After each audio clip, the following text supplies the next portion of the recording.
everyone, just checking in with you today. I wanted to have a quick conversation with you about self-care and how it's really, really important to make your self-care a habit.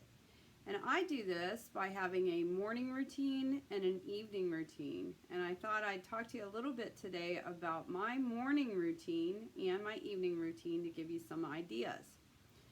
I get up at 6:20. My alarm goes off at 6:20.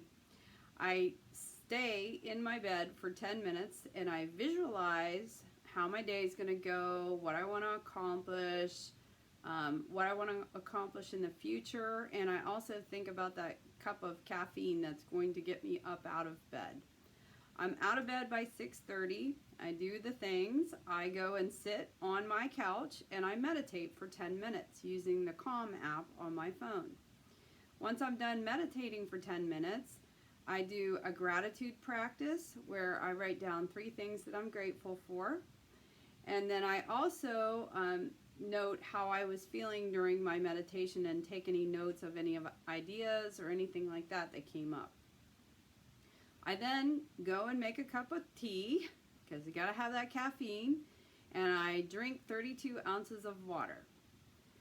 Once I have my tea, I sit on my couch and I plan out and actually write down for the day what I'm going to eat that day, and whether I'm going to have a drink or not have a drink or whatever, just a realistic plan for the day. I also write down what my goals are and what result I want to get from today.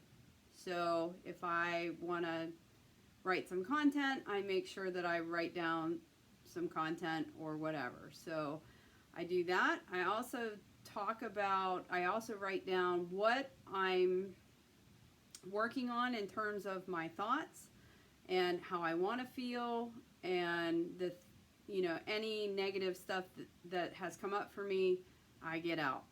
I finish my cup of tea and then I go and get dressed and I go on a 60-minute walk, usually with my headphones in, and I'm usually listening to either a podcast or a book on tape or book on iPhone, I guess you would call it. When I get back, that basically ends my morning routine, and then I get to work and take a shower and do all of the things. Now you're probably thinking, Holly, holy crap, there's no way that I could do all of that stuff. Yeah, I couldn't either. I started out really, really small. So what I did was I backed my wake up time up by 10 minutes every month.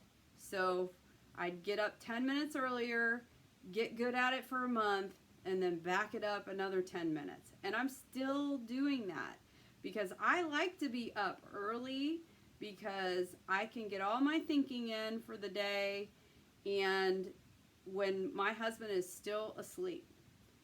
So that's perfect silence, no distractions. It's a great time to be awake.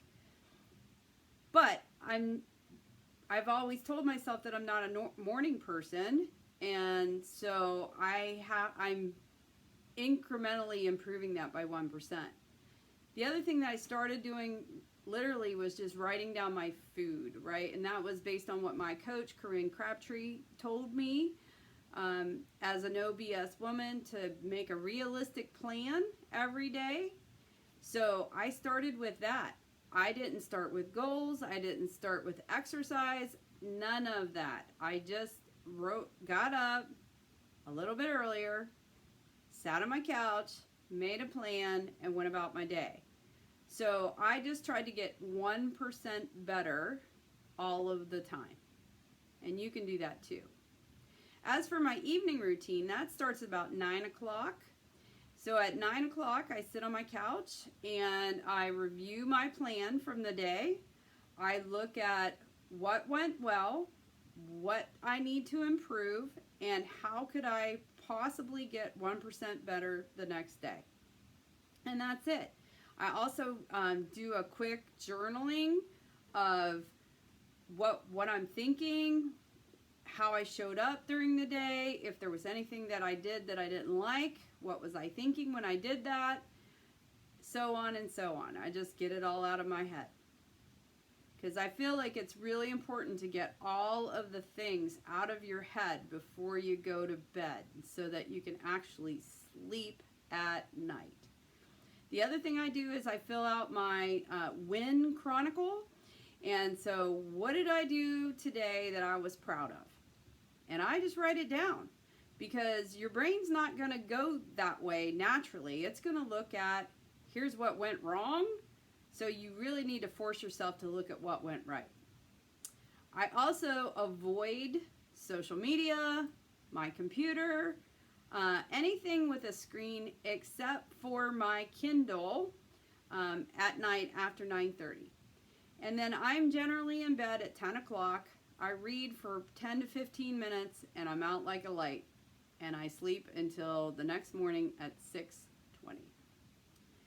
Well, hopefully this has helped you all. It is so important to have a self-care ritual, and that you make this as much of a habit as you possibly can, so that your brain doesn't have to decide whether or not it wants to do it. And the trick to doing that is 1% improvement every single day. Let me know about your routines. I want to hear what you guys do in order to make sure you're taking care of yourself. That's the way to be resilient to stress. I hope you all have a wonderful week, and I will be back this time next week.